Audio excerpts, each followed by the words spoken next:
Hello everyone, this is Jeff, Whiskey, Lorena with Back to Country. Even though we've made it back to the city, we still have plenty of things to do. That's right, it never ends.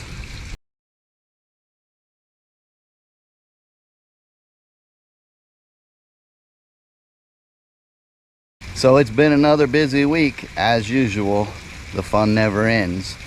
Of course, we started the week by driving back to San Antonio, and from way out in northeast Texas in the RV, that can be a long drive, about 7 to 8 hours typically. So that pretty much takes up the whole day. But before we departed the property, of course, we had to make sure everything was packed up, put away, squared away, and ready to go. So as we were leaving, we discovered the gate that we just put on had been crashed into.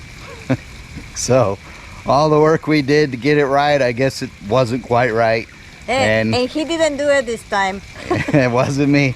The truck driver leaving late at night in the dark, I guess didn't see the gate and clipped a little close, and the trailer ran over. He didn't even know he'd ran over it. But anyway, we contacted him. He's gonna pay for it and everything. So, you know, stuff happens. That's the way it goes. So we move on. We were able to at least get it in a good enough position we could lock it up and move on. So we left there and began our trek back to San Antonio. Drove pretty much all day. Lorena stopped off and visited our daughter in Austin, and then made it back home. And then the next day I went out and noticed a big puddle underneath the truck. So that puddle just happened to be hydraulic fluid, and in this case it was power steering fluid. So Thank God I made it home safe. yep, she made it all the way, parked the truck and everything, and I guess the main seal on the power steering pump went out and just slowly leaked all the fluid overnight. So then I went into repair mode and went and bought a new power steering pump and everything, worked on getting that on. And then right when I was about to finish, this was Friday afternoon, I discovered that I had the wrong serpentine belt. I decided, well, since I'm taking the belt off, the truck's got like 98,000 miles on it, I might as well replace it, because that was still the factory original belt. So pulled the belt off to replace the power steering pump anyway, and then when I went to put the new one on, I discovered it was too short. They had given me one for a vehicle without air conditioning. Of course, the Lariat trim package only comes with air conditioning, so have no idea how they came up with that. But anyway, back to the store and got a new one. It's all good. But then we had an event that we were busy all weekend with friends. We were asked to do a presentation there, a couple of presentations. We filmed one of them on rainwater collection and talking about catchment, and we did some other talks and stuff on different things. But that was a great weekend, kept us real busy. And now we're back into the new week, and we got the truck finished, put back together. And let's see, well, today I took the RV to get inspected. So we got our safety inspection for the year. I sure wish Texas would get rid of that, because it's a pain and about useless. But anyway, we got it done, and just went online and ordered my new registration tags, so that's taken care of. And the other thing I've been spending time doing is research, trying to find parts for different things. So I had some generators that needed a few parts. I ordered those, and I think I have found parts to the hydraulic motor for the scraper. So I think that's going good. Somebody did offer to sell me a rebuilt motor for almost $2,000. By the time I pay shipping, it'd be over $2,000. So really don't want to do that. And then another place, because we were able to identify the motor, looks like we can get a new shaft and seal kit. Then we'll just have to see how the yoke fits the new shaft, and we'll go from there on whether or not we replace the yoke if we can find one. But it's a Spicer yoke, so we should be able to find parts for that. So other than that, Lorena did a lot of cooking and stuff for the event that we went to, so that took a bunch of time. And my daughter came to visit, so now we're doing that. And also you are doing something to the RV. I saw you this morning. Oh yeah, well, I keep a little battery maintainer on the RV, and the old one got wet and got fried, so I had another one. And you know, they always got to change something. They changed the way the plug works, so I plugged it in, and it's like telling me bad battery or something, and I'm like, well, checking the connection with a meter and everything, and the connection was just fine. So finally I troubleshot it down and figured out that, oh, they changed the configuration of the plug, so now the positive and negative are backwards. So I basically just cut the wires and swapped them over, rewired it, and now it works perfect. It's always something. So we're good. Yeah, we're good. So yeah, we're just plugging along, getting things ready, and you know, trying to plan how soon I can get back to the property and get back to work. And that's pretty much it. What's going on. So we'll throw a little bit of video in here of some of the different things we did, but not a whole lot of video this week. But we do appreciate y'all joining our journey and sticking with us, and we'll be back to more content soon.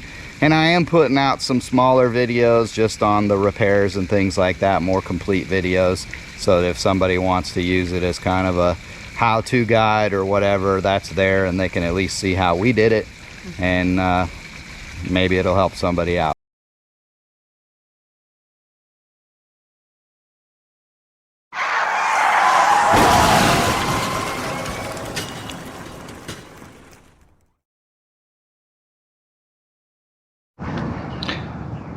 Well, folks, it appears Murphy has followed us back to the city. So we got this nice little puddle of what appears to be some type of hydraulic fluid under our truck. So this truck that I can think of has 3 sources of fluid: automatic transmission fluid, brake fluid, or power steering fluid. Based on the location that it's dripping from the front center of the truck, I'm going to go with power steering fluid. So we're going to have to dig into this and find out where it's coming from.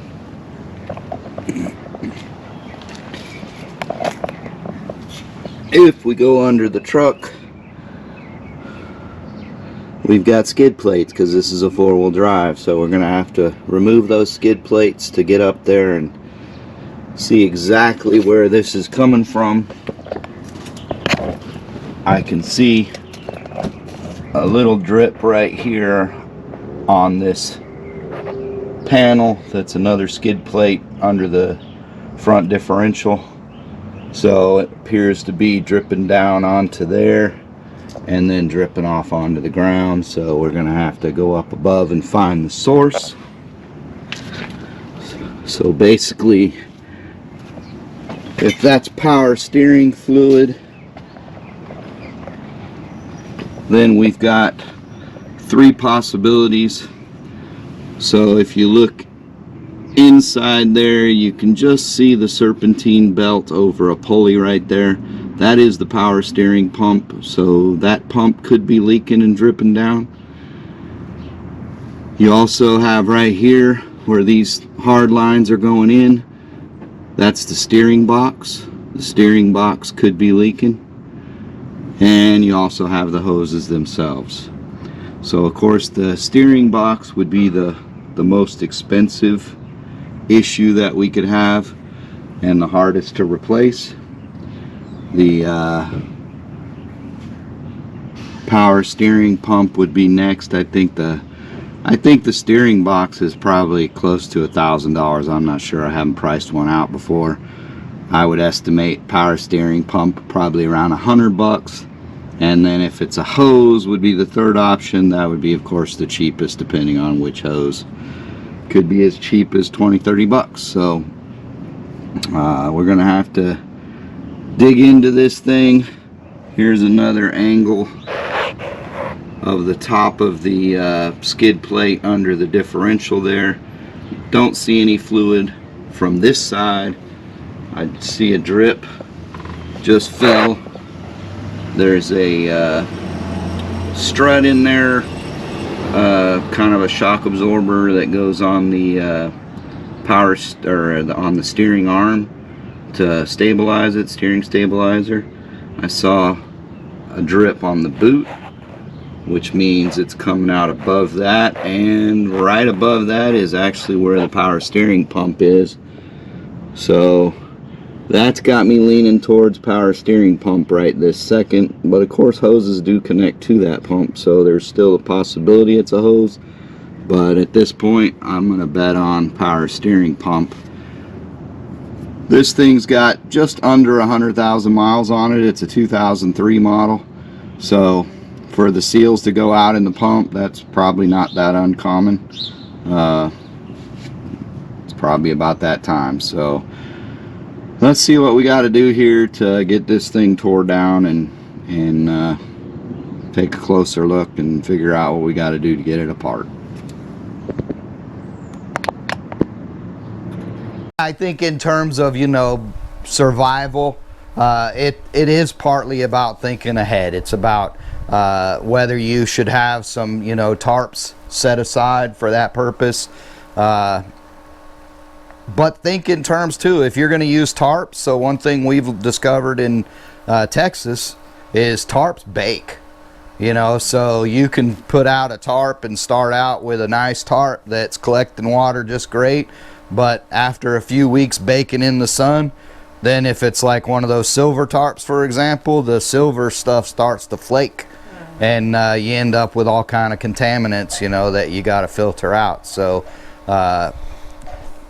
one of the things we bought when we were doing the tractor thing, instead of putting a tarp in the bucket, we used a pond liner. We bought a pond liner at like Lowe's or something and threw that in there, and that actually worked real good, and it holds up.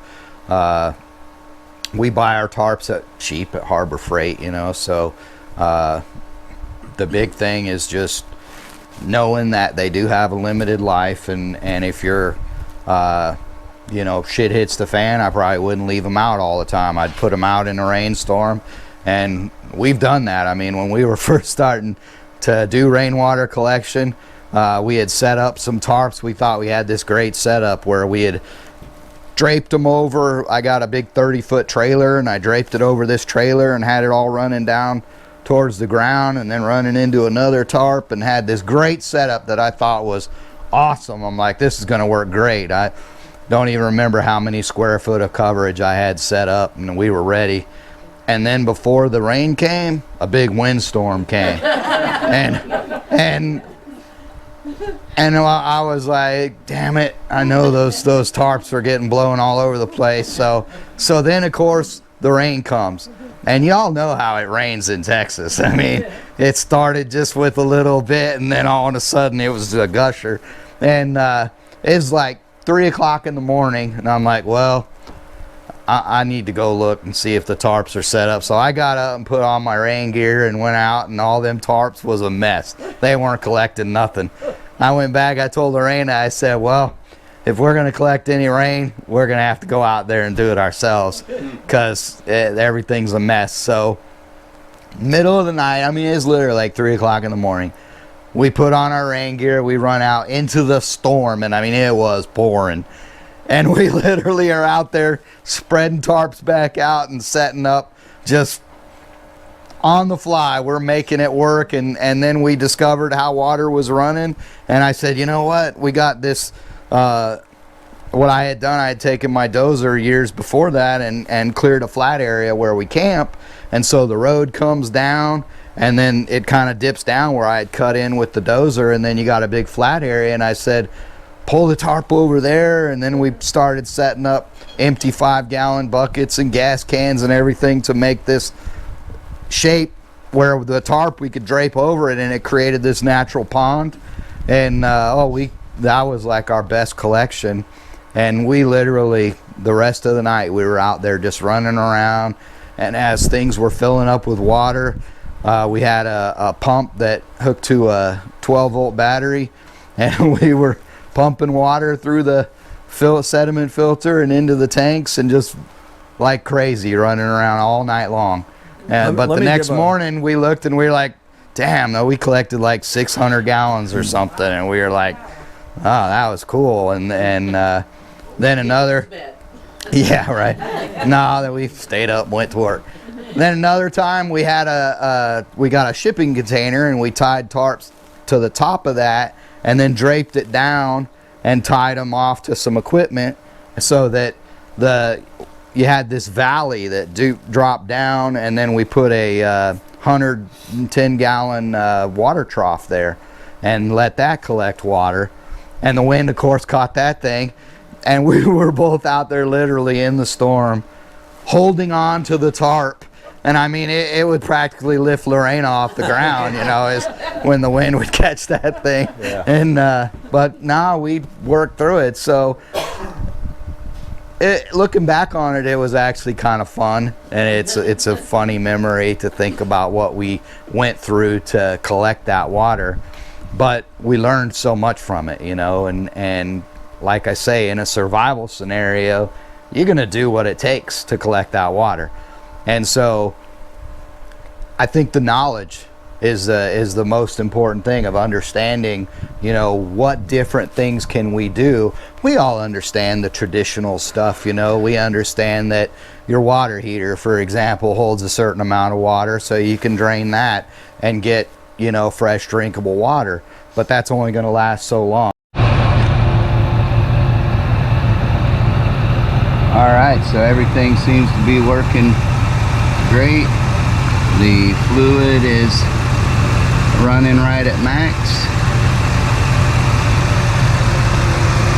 Don't see any leaks above or below, while under pressure, of course.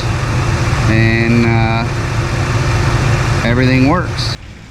As always, folks, thanks for joining us and coming along on our journey. We really appreciate it. God bless you. Take care. Be safe. Adios, amigos. We'll see you on the next one.